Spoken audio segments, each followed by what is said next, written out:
The wind on Glacier 9 did not howl. It screamed. It was a physical weight, a solid wall of pressurized cryogas and ice shards that could strip the paint off a military-grade transport in under 20 minutes. Hugh gripped the yoke of his skiff, his knuckles white inside the heated gloves. The thrusters fought against the crosswind, vibrating through the chassis and into his bones. Warning, the synthetic voice of Kettle cut through the roar of the storm outside.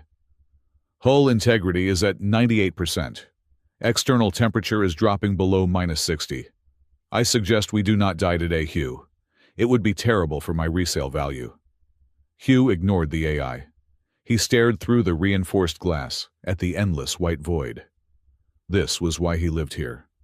The moon of Glacier 9 was the armpit of the galaxy, a frozen rock ignored by the United Humanity Federation, and too cold for the delicate sensibilities of the Black Star Vampire Empire.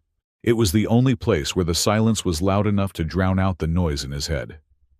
He reached into the breast pocket of his heavy coat. His fingers brushed the cold, smooth metal of a small device. Dawnfire. It was just a storage drive, innocuous and small, but it felt heavier than the engine block of the skiff. It contained the encrypted genetic sequence for a weapon that could turn the blood of a vampire into boiling acid. Or at least, that was the theory Dr. Rowan Blake had pitched before the armistice. Now it was just a relic, a ghost in his pocket, much like the ghosts that haunted his sleep. Approach vector calculated, Kettle announced. Cabin is 3 kilometers north. I am detecting an anomaly in the local security grid. Hugh frowned, his eyes narrowing. Define anomaly. The front door is open, Kettle said, the flat tone making the statement even more absurd. Hugh killed the throttle, letting the skiff slide over a ridge of blue ice. That is impossible. The locks are biometric. Only I can open them. Correction, Kettle replied. The locks are biometric. However, the mechanism has been bypassed by a biological override agent. Someone did not just pick the lock, Hugh. They convinced the lock that they were you. Or rather, they convinced the lock that it wanted to open. Hugh pulled the skiff into the hangar bay carved out of the ice cliff. The moment the landing gear touched the metal grating, he was moving. He grabbed the kinetic rifle from the rack, checking the charge. Full battery. Enough to punch a hole through a tank. Stay with the ship, Kettle, Hugh ordered. Keep the engines hot. I shall keep the seat warm, Kettle quipped. Do try not to get murdered. I have not finished compiling my memoirs. Hugh stepped out into the biting cold of the hangar. The airlock to the living quarters was cycling. He moved with the practiced silence of a veteran, the muscle memory of the night war taking over. He had spent 10 years hunting things in the dark. He knew how to clear a room. He reached the inner door. It was indeed ajar, swinging slightly in the draft. Snow had drifted into the entryway, not melting, but sitting there like white dust. He pushed the door open with the barrel of his rifle, sweeping the room. The cabin was modest. A fireplace roared on the far wall, fueled by synthetic logs. Heavy rugs covered the floor. It was a human space, warm, brown, safe. Except for the 2 bodies on the floor. Hugh froze. His finger tightened on the trigger. They lay on the bearskin rug in front of the fire, curled into fetal positions. They were stark naked. Their skin was the color of moonlight on fresh snow, translucent enough that he could almost see the faint bluish pulse of veins beneath. They were shivering violently, but there was no sweat. Instead, a faint cold vapor rose from their skin like dry ice, sublimating. They were not human. The elongated elegance of their limbs, the sharpness of their shoulder blades, the unnatural symmetry of their features. And the smell. It hit him like a physical blow, the scent of ozone and copper. Vampires. In his home. Kettle, Hugh whispered into his comms. Lock down the cabin. Seal the vents. Now. Lockdown initiated, Kettle replied in his ear. New statistic probability of you being sued for holding the daughters of someone in your basement has just skyrocketed. Also, probability of death by exsanguination has increased by 4,000%. "Shut up," Hugh hissed. He stepped closer, the rifle trained on the head of the larger one. She looked to be in her late teens by human standards, with hair like spun silver. The smaller one, perhaps a year or two younger, had hair as dark as the void between stars. Scattered around them were piles of shredded fabric. Hugh looked closely. It was human clothing. Flannel shirts, denim jeans. The edges of the fabric were singed, as if burned by acid. He realized with a jolt of revulsion what had happened. They had tried to wear human clothes to blend in, but the synthetic fibers and dyes had reacted with their photosensitive epidermis. In this environment without their protective field generators, human materials were toxic to them. They had clawed the clothes off as they burned. Hugh stood over them, the enemy, the monsters that had turned the colony of Aegis Prime into a slaughterhouse. He saw the faces of his wife and parents in the firelight, superimposed over the shivering forms on the floor. He should pull the trigger. It would be easy. 2 shots. Drag the bodies out to the storm. Let the ice take them. It was justice. It was a war. The silver-haired girl let out a low, pained whimper. It was a sound of pure animal misery. Hugh's hand shook. "Damn it," he cursed. "Damn it all to hell." He safetied the rifle and slung it over his shoulder. He grabbed the heavy thermal blankets from the back of the sofa's specialized survival gear, made of inert, non-reactive polymers. He knelt. He hated himself for doing it, but he knelt. He threw the first blanket over the silver-haired girl, tucking the edges under her shivering form. He did the same for the dark-haired one. "Do not bite me," he muttered more to himself than them. "You bite me and I put a hole in you. Understood?" The warmth of the fire and the blankets seemed to work. The shivering subsided slightly. The silver-haired girl stirred. Her eyelids fluttered open. Hugh recoiled. Her eyes were not human. They were solid orbs of violet bioluminescence, swirling like miniature nebulas. She stared at him, disoriented, her gaze focusing on his face. Then, she did something impossible. She reached out a hand, thin and trembling, and touched his knee. "Father," she rasped. Her voice was like wind through crystal shards. Hugh slapped her hand away. "Do not call me that. I am human." "You are a leech. We are clear on the biology." The girl pushed herself up to a sitting position, clutching the blanket to her chest. She looked at him with an intensity that made his skin crawl. "You are Hugh, the engineer, the breaker of chains." "I am a retired mechanic," Hugh said, standing up and backing away to keep his distance. "And you are trespassing. Give me one reason why I should not space you right now." "Because of the blood debt," the girl said. She coughed, a dry, racking sound. "I am Louise, first daughter of the Umbral Crown, adopted by Queen Alma herself. And you are the one who pulled me from the vats." Hugh stopped. The memory hit him sideways. 10 years ago. A covert ops raid on a research facility on the border of the neutral zone. Intel said the vampires were experimenting on human children. Hugh and his squad had breached the lab, guns blazing. They had found tanks, glass cylinders filled with red fluid. Inside were children. He had smashed the glass. He had carried 2 of them out, burning his arms on the acidic fluid, running through collapsing corridors, while the facility exploded around them. He had handed them off to the medevac team and gone back to the fight. He never asked what happened to them. He assumed they were human refugees. "That was you," Hugh asked, his voice hollow. "I thought I was saving kids, human kids." "We were experiments," Louise said, her violet eyes dimming with exhaustion.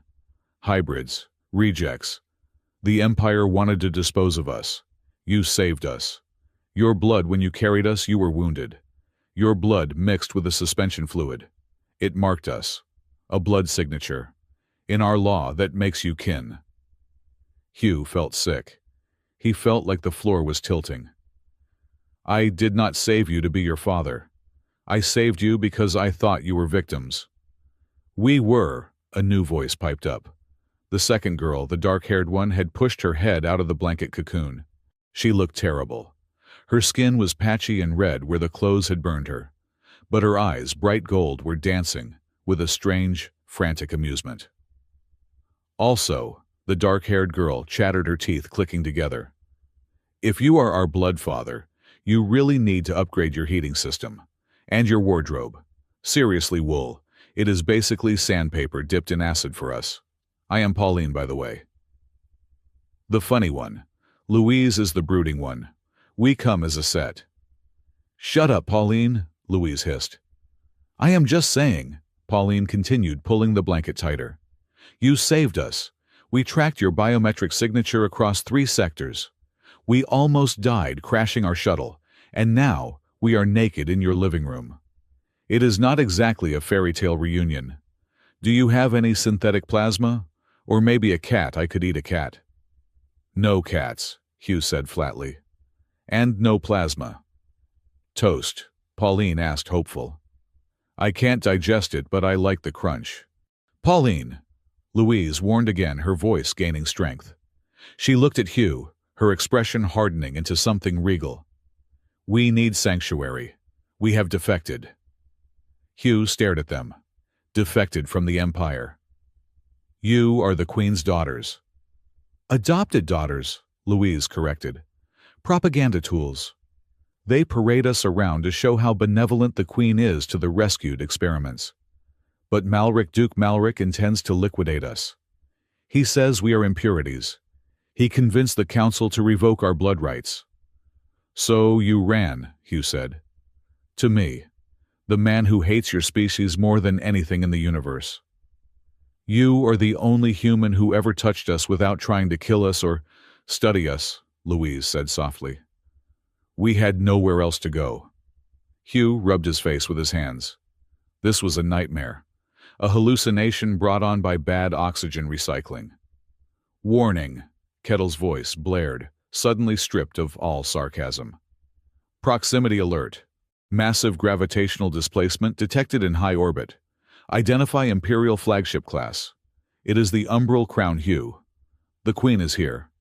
The cabin groaned. The timber beams creaked as the artificial gravity of a massive vessel pushed against the moon's natural field. Outside the window, the white storm turned black. A shadow had fallen over the world. She found us, Pauline whispered. The humor vanished from her face, replaced by a terror so raw it looked like a mask. She tracked the shuttle. They are locking weapons on the cabin, Kettle reported. Hugh, I recommend immediate surrender. Or perhaps prayer. I am not equipped for theological arbitration, but I can simulate a priest if you like. No time. Hugh grabbed his rifle again. Get behind the sofa, both of you. It will not matter, Louise said, standing up. She let the blanket hang loosely around her shoulders like a cape. She does not use guns. The front door did not explode. It simply dissolved. The wood and steel disintegrated into black dust as a field of pure entropy washed over it. The storm outside paused, held back by an invisible barrier. A figure stepped through the void where the door had been. She was tall, looming 7 feet in height. She wore armor made of obsidian glass that seemed to drink the light from the room. A crown of black thorns floated an inch above her head, defying gravity. Her skin was marble. Her eyes were voids of absolute darkness, and her presence sucked the warmth out of the air instantly. Queen Alma, the monarch of the Black Stars, the architect of the Night War. 2 heavily armed Praetorian guards flanked her, their weapons glowing with unstable red energy. But Alma did not look at them. She did not look at the rifle Hugh had leveled at her chest. She looked at the 2 girls shivering by the fireplace. She looked at the cheap thermal blankets. She looked at the human clothing shredded on the floor. Then she looked at Hugh. The silence stretched for 10 seconds. It was heavy enough to crush lungs. Why? Alma said, her voice a low hum that vibrated in Hugh's teeth. Are my vampire daughters naked in your cabin, human? Hugh did not lower the rifle. Because your technology is incompatible with flannel, and your parenting skills involve leaving them to die in a lab. I fixed the first problem. The second one seems to be systemic. The Praetorian guards raised their weapons, a high-pitched whine filling the room. Alma raised a hand, stopping them. "You speak bold words for a creature whose heart beats so loudly I can hear it breaking," Alma said. She stepped further into the room. The floorboards frosted over beneath her boots. "You have abducted Imperial royalty. That is an act of war. The armistice is null and void the moment I give the order." "I did not abduct anyone," Hugh retorted. "They broke in. They are refugees. Ask them." Alma turned her dark gaze to Louise. "Is this true, daughter? Do you seek shelter with this livestock?" Louise stepped forward. She trembled, but she did not look down. "He is not livestock. He is my blood father, and he has more honor in his silence than your entire court has in its songs." Alma's expression did not change, but the temperature in the room dropped another 10 degrees. "You speak treason." "I speak truth," Louise shouted, her voice cracking. "I know about the purge orders. I know Malric signed them. And I know you let him. You were going to let him slaughter us just to appease the war faction." "Malric acts for the good of the Empire," Alma said cold. "Malric acts for Malric," Louise pointed a shaking finger at Hugh. "This man saved us when your people put us in jars, and you call him a monster. His family, the colony, at Aegis Prime. Malric ordered that massacre. It wasn't a military engagement. It was a harvest. They drained them dry, mother. Children, elders, everyone." Hugh stiffened. Hugh. He had suspected it. He had known it in his gut. But hearing it confirmed, hearing that it was a sanctioned harvest, and not just collateral damage, tore the scar open. "You knew," Hugh said to Alma, his voice dangerous and low. "You signed the armistice with one hand and wiped the blood off the other." "War is complex," Alma said dismissively. "Decisions were made." "My wife was not a decision," Hugh roared. He threw a data pad onto the coffee table. It skidded across the surface, projecting a hologram, a grainy, recovered image of his wife and young son smiling in the sunlight of Aegis Prime, days before the end. "That is what you destroyed. Not targets. People." Alma looked at the hologram. For a microsecond, the darkness in her eyes flickered. A ripple of something curiosity crossed her face. "He calls you mother," Hugh said, stepping between the Queen and the girls. "But he does not know you. I know you. You are a plague.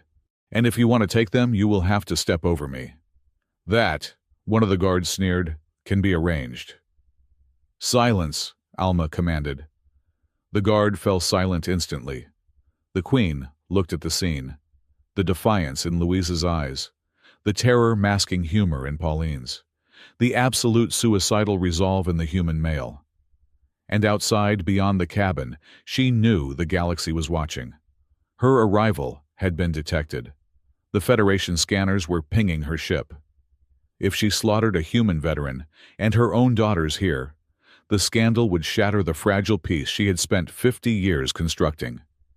Malric would use the chaos to seize the throne. She needed a narrative. She needed control.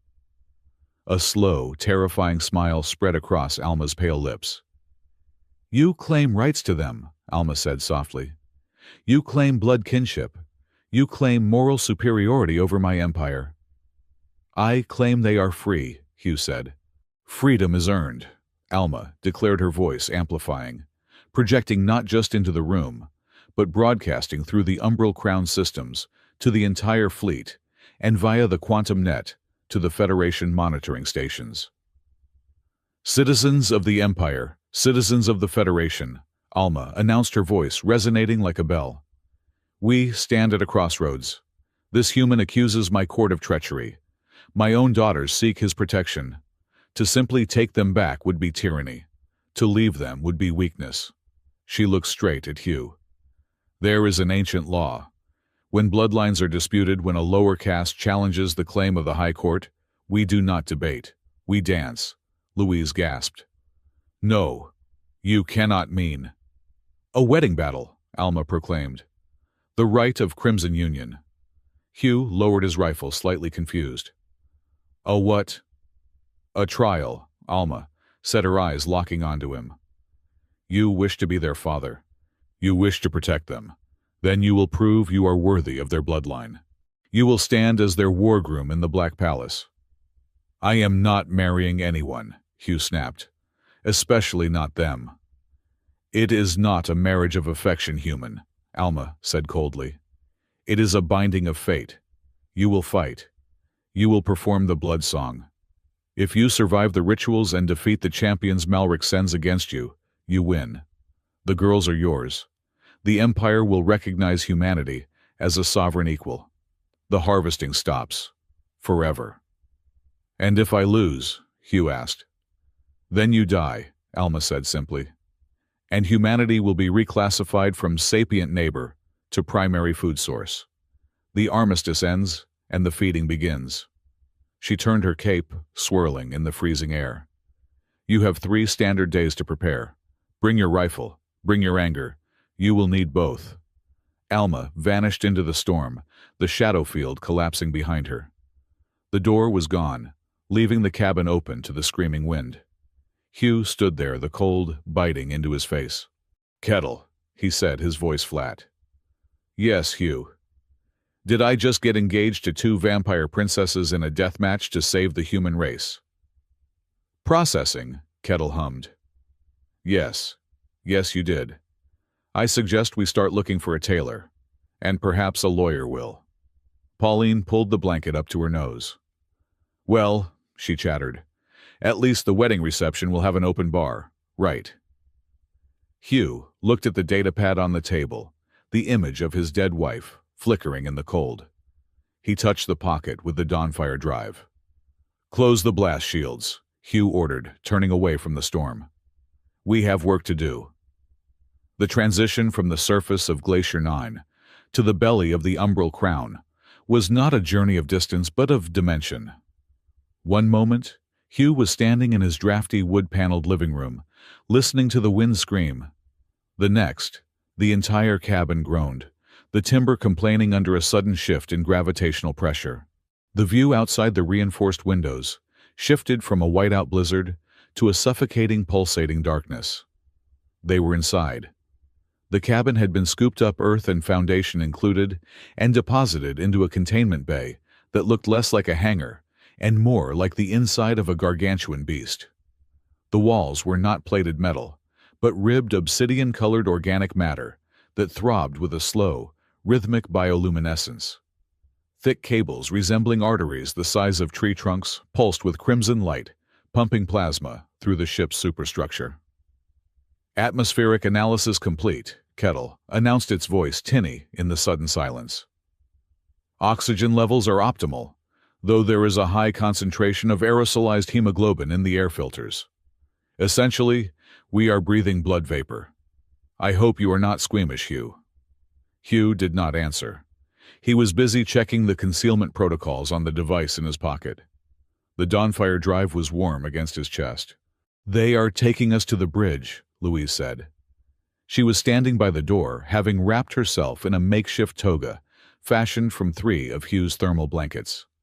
Her violet eyes were wide, scanning the alien architecture outside the window. "Mother does not keep guests in the hold." "We are not guests," Hugh corrected, checking the charge on his rifle, though he knew it was a security blanket at this point. "We are evidence." The cabin door, or what was left of it, slid open. A squad of Praetorians stood there. They did not speak. They simply gestured with their energy pikes. Hugh stepped out, flanked by the 2 girls. The floor of the hangar was spongy, yielding slightly under his boots. It felt alive. He looked up. Above them, a membrane of transparency offered a view of the cosmos, but it was filtered through the ship's shield technology, turning the stars into streaks of bleeding light. "It is disgusting," Hugh muttered. "It is efficient," Louise countered, though her voice lacked conviction. "Bioships heal themselves.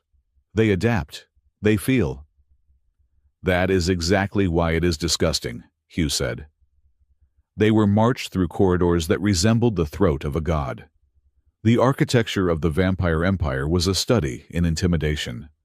Everything was tall, sharp, and wet. They passed windows looking into laboratories where fluids bubbled in floating spheres, and training decks where warriors sparred in zero gravity, moving too fast for the human eye to track. Pauline, who had fashioned her blankets into a sort of hooded cloak, leaned toward Hugh.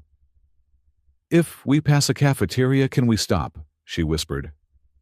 "I know I said I wanted a cat earlier, but I would settle for a synthetic protein bar. Being kidnapped burns a lot of calories." "We are walking to our execution, and you are thinking about snacks," Hugh said. "Priorities, Bloodfather." Pauline grinned, though her hands were trembling beneath the fabric. "If I am going to die, I do not want to do it on an empty stomach. It is bad for the ghost aesthetic." They reached the central command spire. The doors made of interwoven bone and shadow parted. The throne room of the umbral crown was a cavern of sensory deprivation. The floor was a lake of still black water that perfectly reflected the ceiling, creating an illusion of infinite space. A single walkway led to the center where Queen Alma sat upon a throne grown from black coral. The court was assembled. Hundreds of vampire nobles stood in silence on tiered platforms. They were beautiful and terrible, their skin pale as parchment, their attire a mix of ancient, ceremonial robes and advanced combat mesh. Duke Malric stood at the foot of the throne. He was a mountain of a creature broader than any human, with skin that looked like gray granite and eyes that burned with red malice. He wore the crimson sash of the war marshal. "This is a farce," Malric's voice boomed, amplifying naturally across the acoustic perfection of the room. "You bring livestock into the sanctum. You drape the failed experiments in human rags and call them royalty." Alma did not rise. She merely tilted her head. "I call them what they are, Malric. And I call this human a challenger." Hugh stepped onto the platform. The air smelled of ozone and ancient dust. He felt the weight of 1,000 predatory eyes on him. He felt small. He felt breakable. And he felt angry. "The challenge has been issued," Alma announced, "to settle the dispute of lineage and the validity of the human-vampire armistice. We shall invoke the right of Crimson Union, the wedding battle." A murmur ran through the court. It sounded like the rustling of dry leaves. "The location shall be the Black Palace," Alma continued. "Neutral ground. The eyes of the Federation and the Empire alike shall witness it." "You mock our traditions," Malric spat, stepping forward. He glared at Hugh with unmasked contempt. "The wedding battle is a sacred rite of synchronization. It requires a bond of soul and blood. This mechanic cannot sing the blood song. He is deaf to the frequencies of the night. He is meat." "Then he will die easily, and you will have your war," Alma said smoothly. "Why are you afraid, Duke?" "I am not afraid," Malric snarled. "I am insulted. We are apex predators. We conquered the Dark Nebula while these apes were still banging rocks together. To elevate him to the status of a wargroom is to spit on the graves of our ancestors. He does not deserve to fight.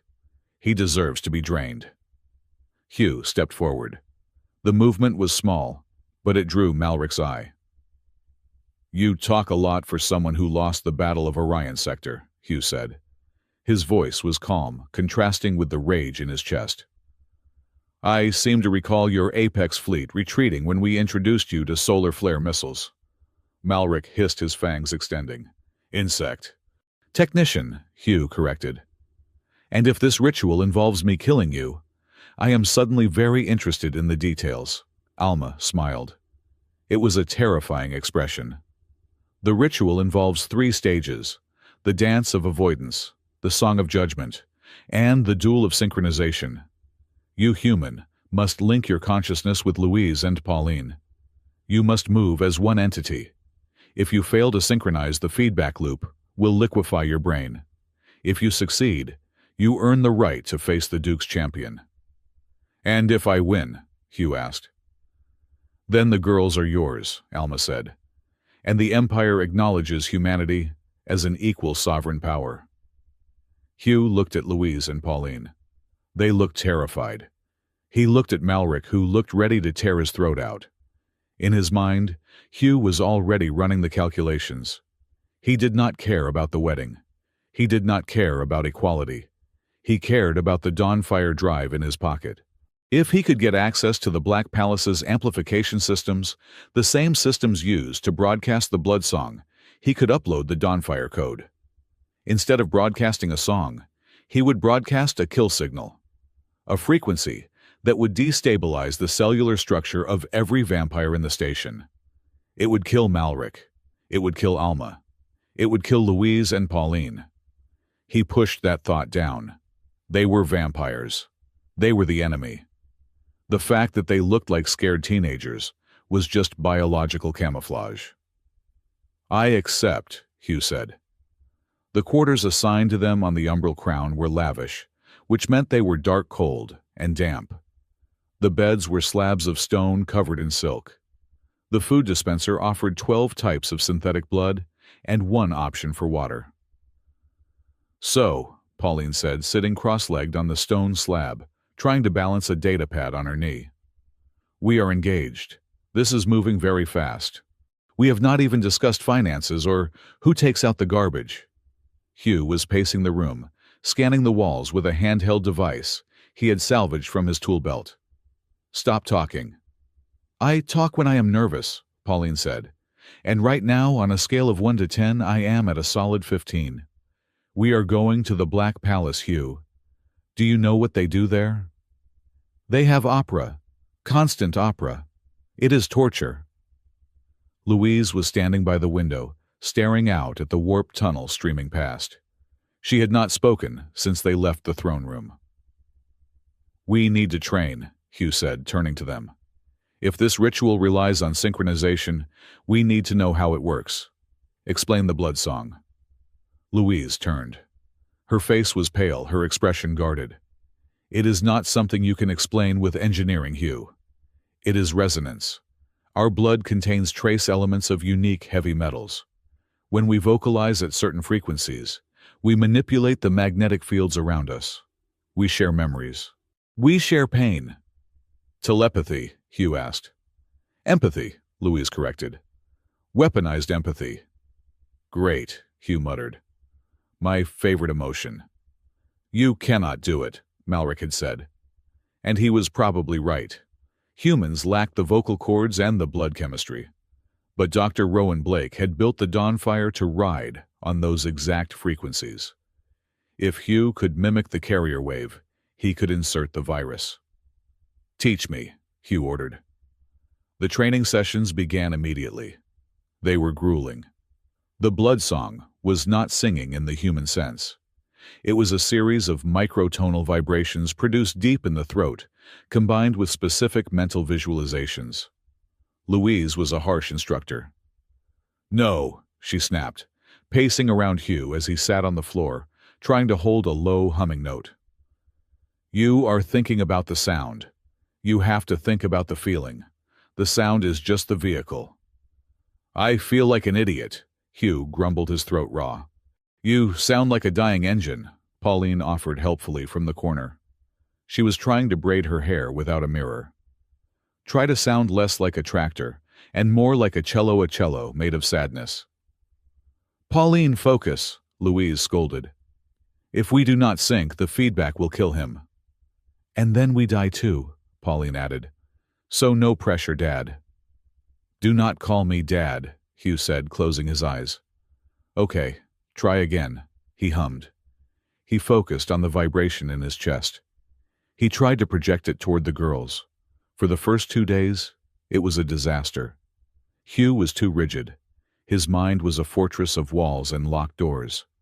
He approached the connection like a hacking attempt, forceful, invasive, logical. The girls recoiled from his mental touch. "You are attacking us," Louise said, rubbing her temples after a particularly bad attempt. "You have to open up. You have to let us in." "I do not let people in," Hugh said. "Then we will die on the arena floor," Louise said bluntly. "And Malric will win." They took a break. Hugh sat against the cold wall, drinking water from a pouch. Pauline shimmied over and sat next to him close enough that he could feel the unnatural chill of her skin. "You know," she said, "humans have weird movies. I watched one in your cabin database, Die Hard. Why does he not just wear shoes? It seems like a logistical oversight." Hugh looked at her. "He didn't have time." "He had time to tape a gun to his back," Pauline argued. "He could have taped some cardboard to his feet. Humans prioritize violence over comfort. It is fascinating." Hugh actually cracked a smile. It felt rusty on his face. "It's a metaphor, kid. Persistence through pain." "Is that why you hate us?" Pauline asked. The transition from humor to seriousness was instant. Because of the pain, Hugh's smile vanished. "I hate you because your people turned my world into a graveyard." "We did not do it," Pauline said softly. "Louise and I, we were in a tank. We were floating in red goo, dreaming about something I do not know. Static." "It does not matter," Hugh said, standing up. "Guilt is collective." "That is stupid," Pauline said. "That is like saying you are guilty for bad pop music because you are human." Hugh looked at Louise. She was watching him, her eyes searching. "Why do you want to save us?" Louise asked. "You have the dawn fire.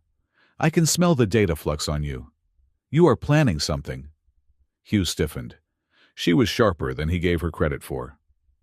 "I am planning to win," Hugh lied. "You are planning to burn it all down," Louise said. "I can see it in your posture. You look like a man holding a grenade." "If I am," Hugh challenged. "Why haven't you told the Queen?" Louise looked away. "Because I hate this empire as much as you do. I remember the tanks, Hugh. I remember the scientists. Malric used to watch them drain the other children." He laughed. "If you burn it down, maybe that is what we deserve." Hugh felt a pang in his chest. It wasn't pity. It was something closer to respect.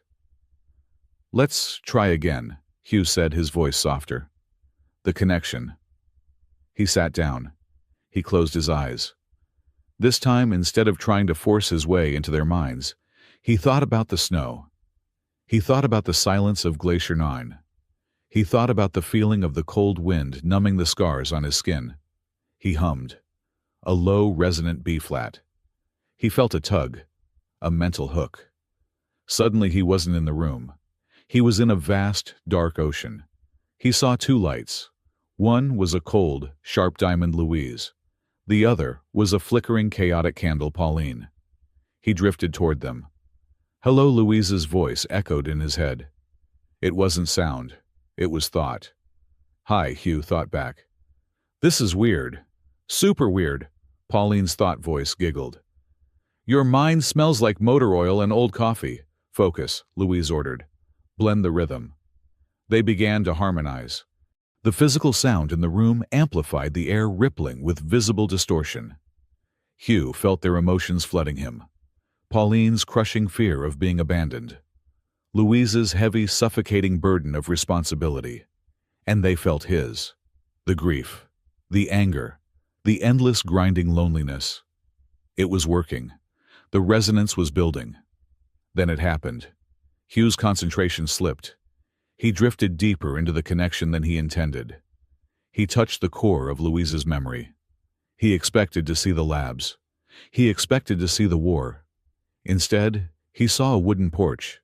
He saw a sunset over a wheat field, a landscape that did not exist on any vampire world. He felt the warmth of a human sun. And he heard a song. It was a simple melody, a lullaby. "Sleep, my little star, the night is not so far." Hugh froze. The connection shattered. He gasped, falling backward onto the stone floor, clutching his chest. Louise screamed, clutching her head. "What was that?" Hugh shouted, scrambling to his feet. "Where did you get that memory?" Louise was hyperventilating, her eyes wide with panic. "I do not know. It is my memory. It is from before the tanks." "That is impossible," Hugh said, his hands shaking. "That is my memory. That is the porch of my house on Aegis Prime. And that song, my wife wrote that song. She only sang it to our son. The silence in the room was absolute. She never recorded it, Hugh whispered. It was never on any network. There is no way you could know it unless Louise had been there. But that was impossible. Louise was a vampire. His wife was human. Someone tampered with us, Louise whispered, horror dawning on her face. The scientists. They didn't just experiment on our bodies. They messed with our minds. They spliced memories.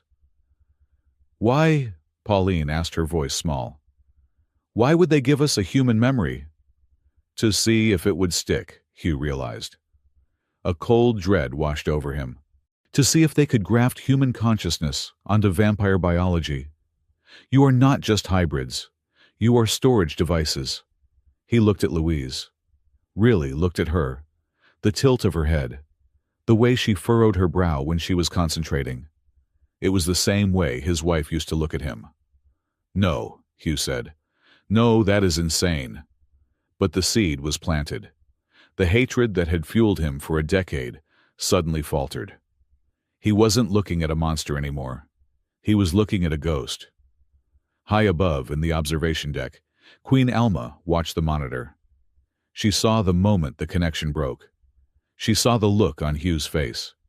She let out a breath she didn't know she was holding. He found it, she whispered. Found what my queen, a servant, asked from the shadows. The echo, Alma said.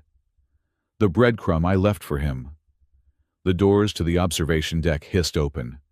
Duke Malric strode in, flanked by his personal guard. He did not bow. Cancel the wedding battle, Malric demanded. Alma turned slowly. I do not take orders from my generals, Malric. This has gone too far, Malric growled. The human is resonating. I felt the tremors in the ship's hull. He is adapting to the blood song too quickly. It is unnatural. If he steps into the Black Palace, he will not just embarrass us. He will expose us. Expose what? Alma asked innocently. The prophecy, Malric said, his voice dropping to a dangerous whisper. The Dawn King. The one with blood that burns like the sun.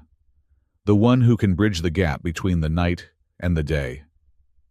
Children's stories, Alma dismissed. Is it? Malric stepped closer. The human has the genetic marker. I saw his medical scans from the intake. He carries a dormant gene sequence that matches the royal line of the First Dynasty.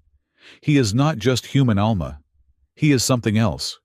If he completes the ritual, if he awakens that blood, then he will save us, Alma said. He will destroy us, Malric roared. He will erase our culture. He will make us weak. I will not allow it. I will invoke the right of challenge before the battle begins. I will send my champion to kill him in the locker room if I have to. You will follow the protocol, Alma said, her eyes flashing with black fire. Or I will have you spaced, Malric sneered. You are weak, old woman. You have let your guilt over the war rot your brain. If you will not protect the Empire, I will. He spun on his heel and marched out. Alma turned back to the screen. She watched Hugh sitting on the floor, talking quietly to Louise. He is right, Alma whispered to the empty room. He is the Dawn King, and he is going to destroy everything. I am counting on it. The day of arrival came. The umbral crown docked at the Black Palace. The station was a masterpiece of Gothic engineering, a spired cathedral floating in the center of a dark nebula. It was neutral ground, but the atmosphere was anything but peaceful. Thousands of ships crowded the docking rings. Federation cruisers floated uneasily alongside Imperial destroyers. The media presence was overwhelming. Drone cameras buzzed like swarms of metallic flies. Hugh, Louise, and Pauline sat in the prep room, deep within the station's bowels. The walls were lined with ceremonial armor. Hugh held the Dawnfire drive in his hand. He had finished the code modifications. He had named the file The Glitch Ritual. The plan was simple. During the second act, the Song of Judgment, he would interface with the sonic amplifiers. He would trigger the drive. It would release a hypersonic pulse containing the Dawnfire data. It would overload the nervous system of every vampire in the station. It would be a massacre.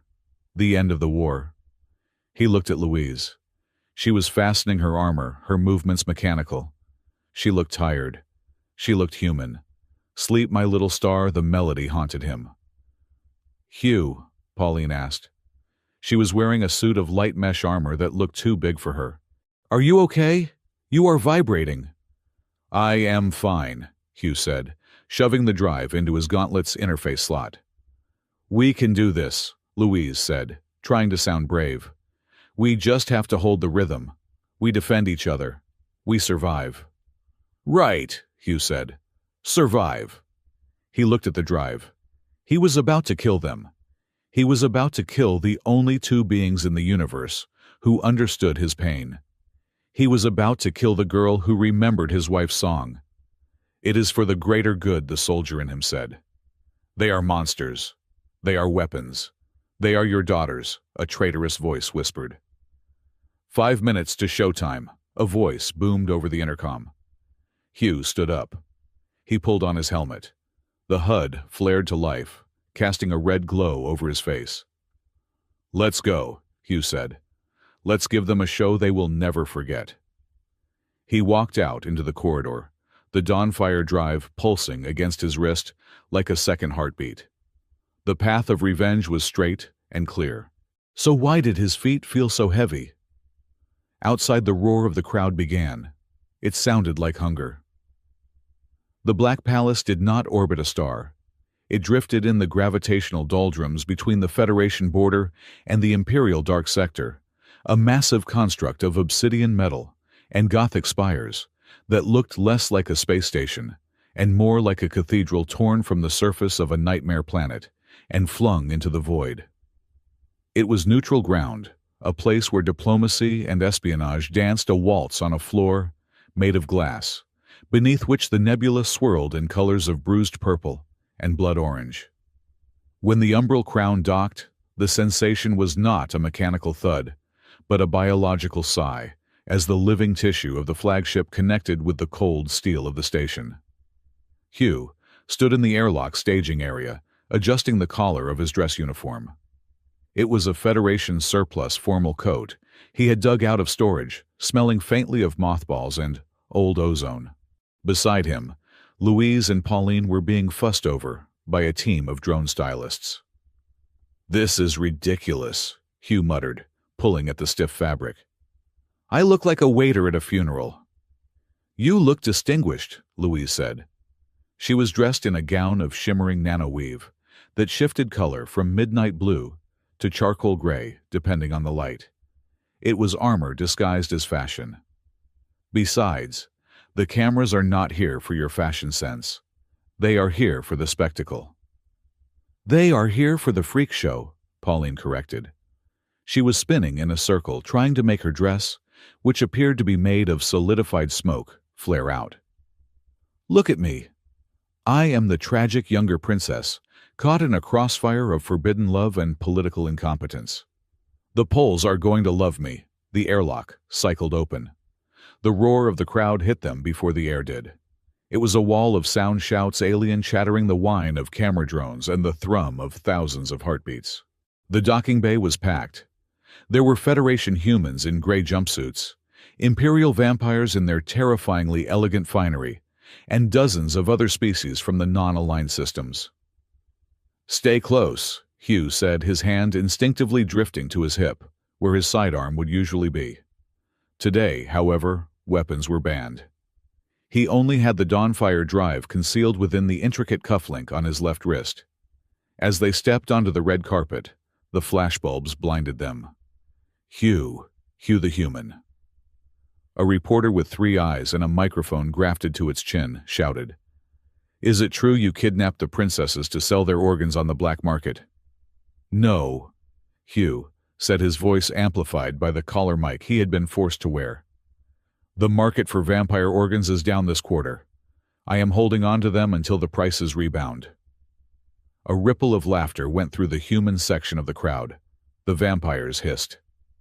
Sir. A human reporter shoved a recording device in his face. Critics say this wedding battle is a sham to cover up a romantic relationship between you and Princess Louise. How do you respond to allegations of interspecies perversion? Hugh stopped. He looked at the reporter, then at Louise. She stood tall, her face a mask of icy composure, but he could see the tremor in her hands. I respond, Hugh said, leaning into the mic, by asking why the Federation is so obsessed with who I might love, while ignoring the fact that the Empire has been raiding our outer colonies for 20 years.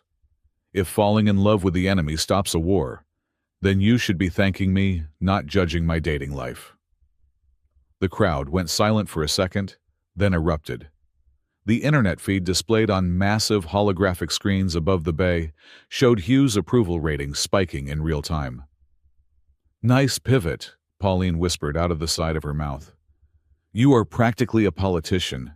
Should I faint? I feel like fainting would sell the drama. Do not dare, Hugh growled. They were ushered through the chaos by a phalanx of station security guards, heading toward the diplomatic suites. As they rounded a corner, a woman stepped out from the shadows. She wore the sharp, tailored suit of a Federation diplomat, and her eyes were as warm as a glacier. Ambassador Nia Grant. Make a hole, Grant ordered the security team. They obeyed instantly. She walked up to Hugh, looking him up and down with an expression of critical appraisal. You play the crowd well, Hugh, Grant said. The reluctant hero with a sharp tongue archetype. It plays well with the working-class demographics on Earth.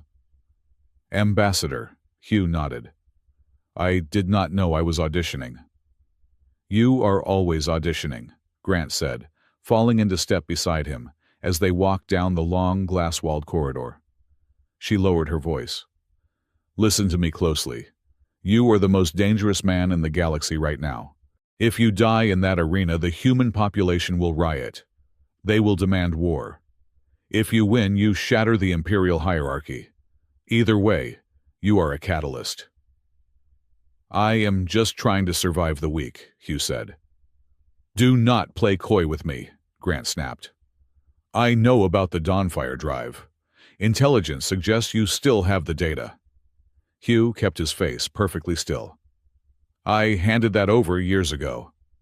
We both know that is a lie, Grant said. She stopped grabbing his arm. Her grip was surprisingly strong. If you are planning to use that weapon, you need to know the cost. If the Empire falls into chaos, the power vacuum will be filled by warlords like Malric. It will be a bloodbath that spills over into our space. I need a treaty, Hugh, not a crater. And if Malric wins, Hugh asked. If he kills us. Then you die a martyr, Grant said simply. And I use your death to sanction heavy sanctions against the Empire. Either way, the Federation wins. Just try not to make a mess on the carpet. She patted his arm, smiled for a passing camera drone, and walked away. She is pleasant, Louise said, her voice dripping with sarcasm. I can see why you prefer the company of machines. She is doing her job, Hugh said, rubbing his arm. Her job just happens to involve trading lives for signatures. Deep in the engineering sublevels of the Black Palace, the air smelled of ozone and recycled water. Dr. Rowan Blake adjusted his spectacles and looked at the reading on his scanner. He was a small man, nervous by nature, but brilliant when it came to biodigital interfaces. He was officially here as a neutral observer for the Biological Safety Commission. Unofficially, he was looking for a ghost. The signal is faint, Blake muttered to himself. But it is there.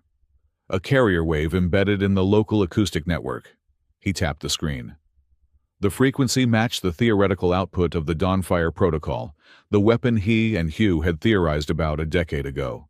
But it had been modified. It was not just a raw blast of data anymore. It was structured, musical. He is hiding it in the song, Blake realized, a cold sweat breaking out on his forehead. He is going to broadcast the kill code through the blood song. He looked up at the ceiling, imagining the arena above. If Hugh triggered that signal at full amplification, it would not just disable the enemy combatants. It would fry the neural pathways of every vampire on the station. It was not a surgical strike. It was a mass execution. "Hugh, you fool," Blake whispered. "You are not a soldier anymore. You are a butcher." He reached for his comms unit to alert Ambassador Grant, but then hesitated. If he reported it, Grant would arrest Hugh. Malric would execute the girls. The war would restart. Blake lowered his hand. He needed to find Hugh. He needed to talk him down before the music started. While Blake hunted for a conscience, Duke Malric was busy burying one. In a restricted maintenance shaft directly beneath the main arena, Malric watched as his technicians finished installing a device that looked like a jagged black heart. It throbbed with a sickening violet light. "The dark field inverter is primed, my lord," the lead technician hissed, bowing low. "It is tapped directly into the station's geothermal regulator." "Excellent," Malric said. His voice was a deep rumble in the confined space. "When activated, it will create a localized singularity. The arena will implode. The gravity well will crush everyone inside the Queen, the human, the traitors." "And the station?" the technician asked. "Collateral damage," Malric said with a shrug. "We will blame it on human terrorism. We will say the human brought a bomb. The footage of the explosion will be the perfect recruitment tool. The galaxy will see the Federation as cowards who attack weddings." "But, my lord," the technician hesitated. "You will be on the observation deck. The blast radius." "I will be on my shuttle," Malric smiled, revealing his long serrated fangs. "I have a sudden diplomatic emergency to attend to just before the ceremony concludes. History is written by the survivors, not the martyrs." He placed a heavy hand on the technician's shoulder. "You, however, will remain here to ensure the device triggers manually if the remote signal fails. It is a great honor." The technician paled, but nodded. "For the Empire." "For the Empire," Malric echoed, turning to leave. He had a wedding to crash. The training room assigned to Hugh and the princesses was soundproofed, but it felt like the walls were listening. They had been practicing for 48 hours straight. "Again," Hugh said, wiping sweat from his brow. "Measure 42. The harmony keeps drifting." "It drifts because you are anticipating the beat," Louise said, frustration edging her voice. She sat on the floor, her legs folded under her. "You are approaching the blood song like a schematic. Step 1, Step 2. It is not linear, Hugh. It is fluid. You have to feel the dip in the energy before you vocalize it." "I am an engineer," Hugh snapped. "I like linear. Linear keeps bridges from falling down." "This is not a bridge," Pauline said, from where she was lying on her back staring at the ceiling. "It is a tightrope, and we are all wearing clown shoes." "Pauline, please," Louise sighed. "I am just saying," Pauline rolled over. "We are trying to synchronize 3 completely different minds. One of us is a centuries-old biological weapon disguised as a teenager. One is a sarcastic nihilist who misses her cat, which I never had, by the way, I just made that up, and one is a human with enough repressed trauma to fill a black hole." Hugh stopped. He looked at Pauline. "Is that what you see when we link repressed trauma?" "It is loud, Hugh," Pauline said softly. "It is like static in the background of the song. You are angry. You are so angry that it hurts my teeth." Hugh looked away. He walked to the window, staring out at the nebula. The Dawnfire code was ready. It was woven into the glitch ritual, the modified version of the blood song they were practicing. When they hit the high crescendo in the 3rd act, he would trigger the cufflink. The song would carry the virus. He looked at the reflection of the 2 girls in the glass. If he did this, the anger would stop. The war would end. But looking at them, he didn't feel like a hero. He felt like a fraud. "Let's take 5, Hugh said. Pauline scrambled up and ran to the food replicator. "Finally, I am going to see if this machine can make pizza. I have read about pizza. It sounds like a geometric miracle." Louise stood up and walked over to Hugh. She stood beside him, looking out at the stars. She did not touch him, but he could feel her heat signature. It was cooler than a human's, but it was there. "You are doubting it," Louise said quietly. "Doubting what?" "The plan," she said. "I do not know exactly what you have hidden in the song, Hugh, but I know it is a weapon, and I know you are wondering if you can pull the trigger." Hugh turned to face her. Her violet eyes were searching his face not with malice, but with a terrifying amount of understanding. "They killed my family, Louise," he said. "Your people. Maybe not you personally, but the system that created you, the culture that feeds on us. If I have a chance to stop it, do I not have a duty to take it?" "Justice is a duty," Louise said. "Revenge is a drug. It feels like a cure, but it just eats you from the inside." She reached out and took his hand. Her skin was smooth, like polished stone. "That memory," she whispered. "The lullaby. I have been thinking about it. When we link, I feel the love you had for them. It is overwhelming. It is brighter than any star I have ever seen.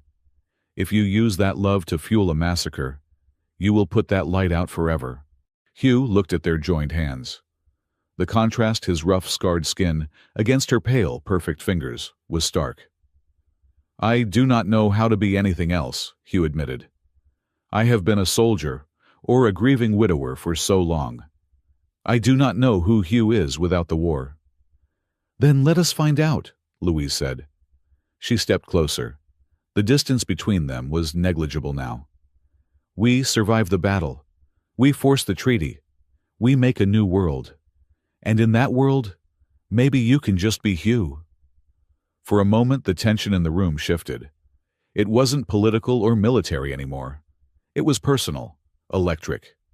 Hugh felt a pull toward her that had nothing to do with blood laws or resonance. "Hey!" Pauline shouted from across the room. "The machine says pizza invalid. This is a hate crime. I am adding this to my list of grievances against the universe." The moment broke. Hugh let go of Louise's hand, stepping back. Louise smiled a small, sad expression. "We should practice," she said. "Malric will not wait for us to sort out our existential crises." Later, that cycle, unable to sleep, Hugh wandered the lower levels of the station. He told the guards he needed to walk off the adrenaline. He found himself in the service sector. This was where the station's maintenance staff lived. And to his surprise, many of them were vampires. But they were not the high-born aristocrats he saw in the throne room. These were runts. Their skin was gray and patchy. They wore utilitarian jumpsuits. They looked tired. He watched from a catwalk as a group of vampire workers sat around a table in a cramped mess hall. They were drinking a thick brown sludge from metal pouches, synthetic plasma, the cheap kind. "I heard the Queen is promising better imports," one of them said, his voice raspy. "Maybe we will finally get the iron supplements we need." "Dream on," another laughed. "The highborn keep the good stuff. We just keep the air filters running." "I hope the human wins," a younger one said timidly. "If the harvest laws change, maybe we can trade with the humans. Real food. I heard they have fruit that grows in the sun. Imagine tasting the sun." Hugh gripped the railing of the catwalk. His knuckles turned white. These were the targets. The Dawnfire virus did not discriminate. It attacked the specific genetic markers of the vampire species. It would kill Malric, yes, but it would also kill these workers. It would kill the ones who just wanted to taste a piece of fruit. It would kill the teenager who hoped the human would win. "God," Hugh whispered. Dr. Blake was right. He wasn't building a defense. He was building a gas chamber. He turned and walked back toward the lift, his steps heavy. The clarity of his hatred was gone, replaced by a murky, suffocating shade of gray. The summons came an hour before the wedding battle was set to begin. "The Queen requests your presence," the Praetorian guard said. Alone. Hugh checked his cufflink. The Dawnfire was armed. He followed the guard to the highest spire of the Black Palace. Alma was waiting for him on the observation balcony. The roof was open to the void, held back by a shimmer field. The stars were incredibly bright here, unpolluted by the atmosphere. She looked ancient. Without her armor, wearing only a simple robe of black silk, she looked less like a monster, and more like a weary statue carved from ice. "It is beautiful, is it not?" Alma said, not turning around. "The silence." "It is quiet," Hugh said, standing 5 paces behind her. "Before the storm." "Do you know why I chose you, Hugh?" Alma asked. She turned. Her eyes were pools of ink, but there was no hostility in them. Only exhaustion. "Because I am a convenient pawn," Hugh said. "Or because you want to humiliate the Federation." "I chose you because you are a father," Alma said. Hugh flinched. "Do not talk about my family." "I must," Alma said. She walked to the railing. "Before the Night War, there was a time when our species mingled. Did you know that we had human poets in our courts? We had vampire philosophers teaching in your universities. We thought we could transcend biology." She looked at him. "Then the hunger returned. Resources dwindled. The war faction rose. I made choices, Hugh. Terrible choices. I chose survival over morality. I ordered the harvests." "You admit it," Hugh said. "I never denied it," Alma said. "But now we face a new extinction. Not from war, but from stagnation. My people are dying. We are inbred, arrogant, and trapped in the dark. We need the sun, Hugh. Not just the blood that carries it, but the spirit that lives in it." She pointed at the Dawnfire device on his wrist. "I know what that is," she said softly. Hugh froze. He tensed, ready to fight. "You do not need to draw your weapon," Alma said. "If I wanted to stop you, I would have vented this room into space 5 minutes ago. I know you have the Dawnfire. Malric knows it too, though he does not know where you have hidden it." "Then why am I still alive?" Hugh asked. "Because I want to see what you do with it," Alma said. "That weapon is the ultimate test. It gives you the power of a god. You can wipe us out. You can end the threat forever. It is the easy choice, the logical choice." She stepped closer, until she was looming over him. "But tell me, Dawn King," she whispered, using the forbidden title. "If you kill us all, what will you tell the children? Not my daughters. The children who are not born yet. The hybrids. The ones who will carry both our blood. Will you tell them their father saved the world? Or will you tell them he burned half of it, because he was too afraid to forgive?" Hugh stared at her. His heart was hammering against his ribs.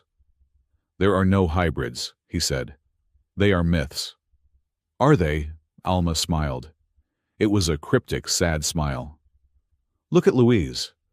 Look at yourself. The universe is stranger than you think, engineer." She turned back to the stars. "Go. The arena awaits. Make your choice. But know this, the sun does not only burn. It also illuminates. Decide which aspect you serve." The arena was a bowl of noise. The Black Palace's central amphitheater seated 50,000, and every seat was full. The roar was physical, a vibration that shook the teeth in Hugh's skull. He stood in the tunnel entrance. Louise and Pauline were beside him. Louise looked terrified, but resolute. Pauline was bouncing on her toes, a manic energy radiating off her. "Okay," Pauline said. "Game plan. We go out there, we do the dance, we sing the song, we try not to die. If we survive, I want ice cream. I do not care if I am lactose intolerant. I want the experience." Hugh looked at them. He looked at the cufflink on his wrist. The code was locked in. One command and the glitch ritual would execute. He thought about the workers in the mess hall. He thought about the lullaby. He thought about Alma's words. The sun does not only burn. "Hugh," Louise touched his arm. "It is time." The gates groaned open. The lights hit them, blinding white spotlights that cut through the darkness. "Ladies and gentlemen, sentients of all systems," the announcer's voice boomed. "Welcome to the wedding battle." They stepped out onto the obsidian sand of the arena floor. The crowd screamed. High above in the VIP box, Malric looked down with a sneer, his hand hovering over a remote detonator. In the shadows of the machinery beneath their feet, the dark field inverter began to hum. A deep, seismic vibration rippled through the station. "Did you feel that?" Louise asked, looking down at the ground. "I felt it," Hugh said. He looked up at Malric. He saw the Duke's smile. He is not planning to fight, Hugh realized. He is planning to flip the board. The first note of the ceremonial music thundered through the speakers. The floating blades of the Dance of Avoidance lowered from the ceiling, glowing with lethal plasma. Hugh grabbed Louise and Pauline's hands. "Link up," Hugh shouted. "Deep sync now." "But the song hasn't started," Pauline cried. "Forget the song," Hugh yelled as the first blade swung toward them. "We are improvising." As the blade sliced the air, where their heads had been a second ago, Hugh felt the connection snap into place. He felt Louise's fear and Pauline's desperate courage. And for the first time, he opened his mind fully. He didn't show them a wall. He showed them the fire. And beneath the arena, the bomb began its countdown. The Black Palace Amphitheater was not merely a stadium. It was a sensory weapon designed to overwhelm. 50,000 spectators filled the concentric rings that rose, like the ribs of a leviathan, around the central obsidian floor. The noise was a physical pressure, a wall of sound composed of screeching alien dialects, the stomp of boots, and the low subsonic thrum of the station's gravity generators. Hugh stood at the center of the arena, the black sand crunching beneath his boots. To his left stood Louise, her face a mask of pale determination, the nano-weave of her dress shimmering like oil on water. To his right was Pauline, who was currently vibrating with an energy that was either terror or caffeine withdrawal. High above them, suspended on a platform of anti-gravity glass, sat the judges. Queen Alma sat on her throne of dark coral, her expression unreadable. Beside her, Duke Malric leaned forward, his massive hands gripping the railing, his eyes burning with a predatory anticipation. In the VIP box designated for the United Humanity Federation, Ambassador Nia Grant watched through magnifiers, her posture rigid. "The rules of the first movement are simple," the announcer's voice boomed, echoing from speakers that seemed to be everywhere and nowhere. "The dance of avoidance. The groom and his brides must move as one. The environment will be hostile. Separation means death. Synchronization means survival. Let the wedding battle begin." The lights in the arena died, plunging 50,000 people into total darkness. Then the music started. It was not music in the human sense. It was a rhythmic pounding, a bass frequency that rattled the bones in Hugh's chest, overlaid with the high-pitched screech of plasma coils igniting.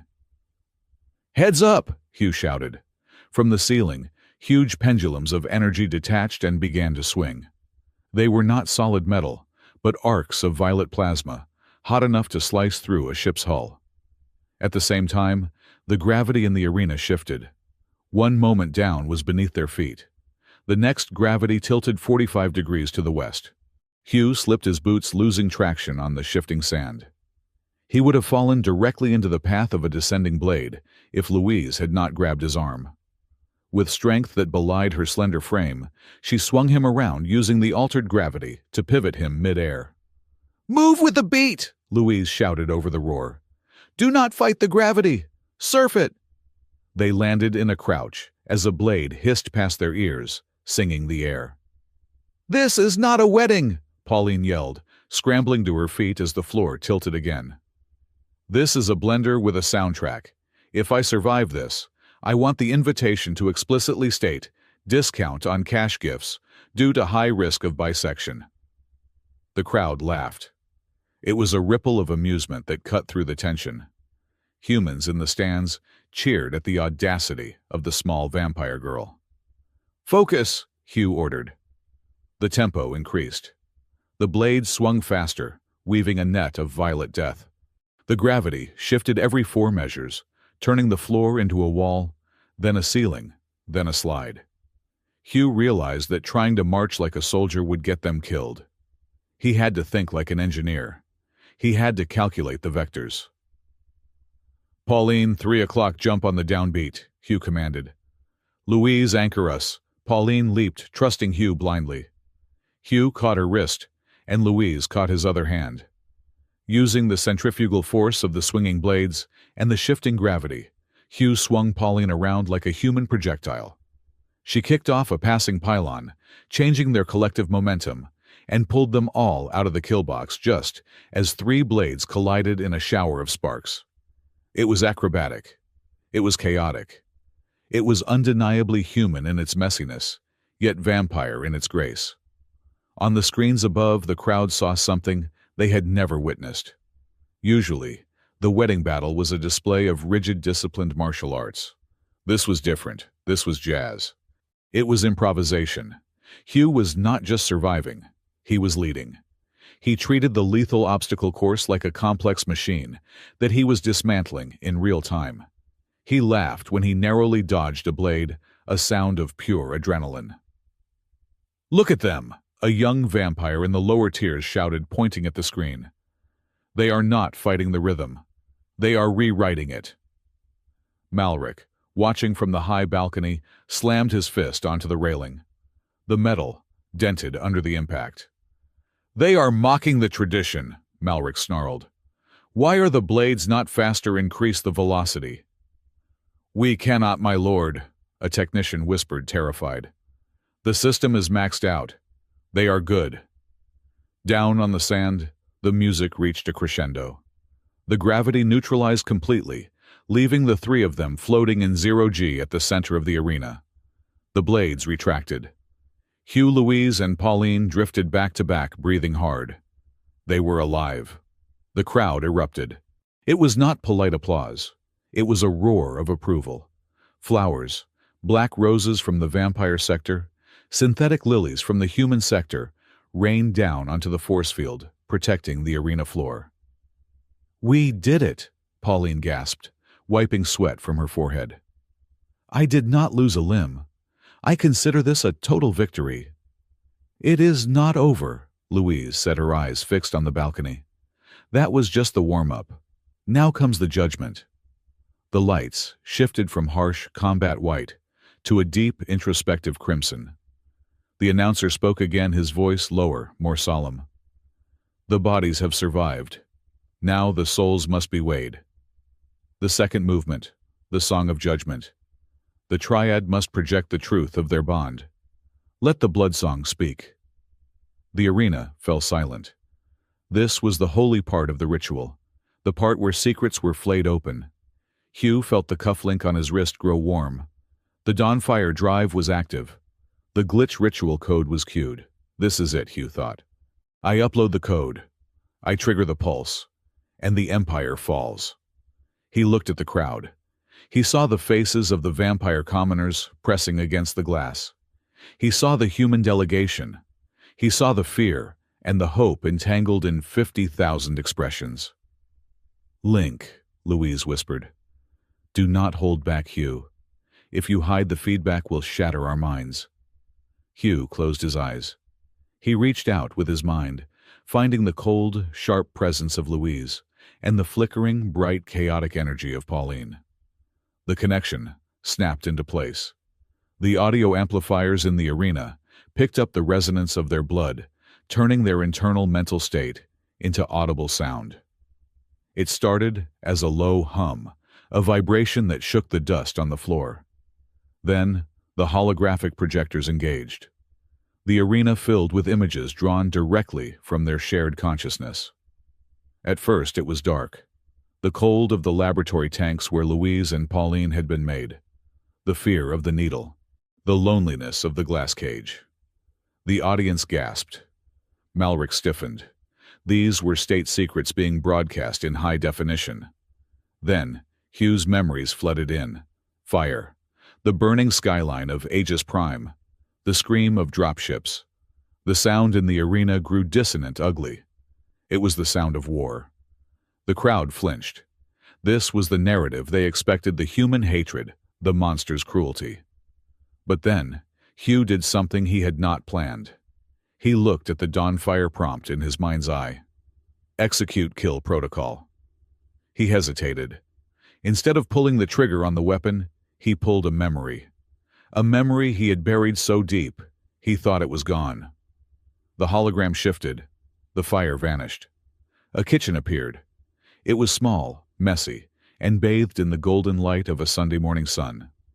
There was the smell of coffee impossible to convey technologically, yet the synesthesia of the blood song made everyone smell it. A woman was there. She was laughing, trying to scrape burnt toast. A small boy was sitting on the counter, kicking his legs. It was mundane. It was boring. It was beautiful. The vampire audience stared. They had been taught that humans were livestock creatures of mud and panic. They had never seen this. They had never felt the warmth of a human sun through a father's eyes. "He loves them," a vampire woman in the stands whispered, clutching her own child. "He loves them just as we do." The dissonance in the music smoothed out. It became a melody, a sad longing tune. And then, the impossible happened.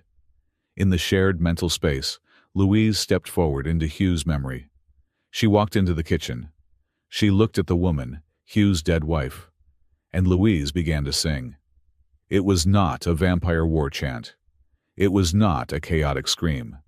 It was the lullaby. "Sleep, my little star, the night is not so far." The voice that rang out through the Black Palace was not just Louise's. It was a double harmonic. Underneath the vampire princess's soprano was the faint, ghostly echo of a human woman's alto. Hugh's eyes snapped open. He stared at Louise. She was weeping, her eyes wide with shock, as the song poured out of her. She was not learning it. She was remembering it. The effect on the arena was cataclysmic. The song hit the crowd like a physical wave. Vampires whose culture was built on the sanctity of blood and memory fell to their knees. The purity of the emotion, the grief of a husband, the confusion of a daughter, the love of a mother transcended species. Ambassador Nia Grant stood up, her hand over her mouth.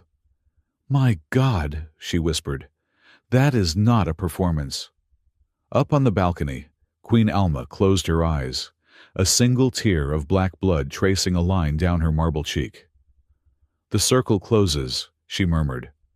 But Duke Malric did not weep. He watched the crowd swaying. He saw the hatred evaporating, replaced by empathy. He saw his power base crumbling.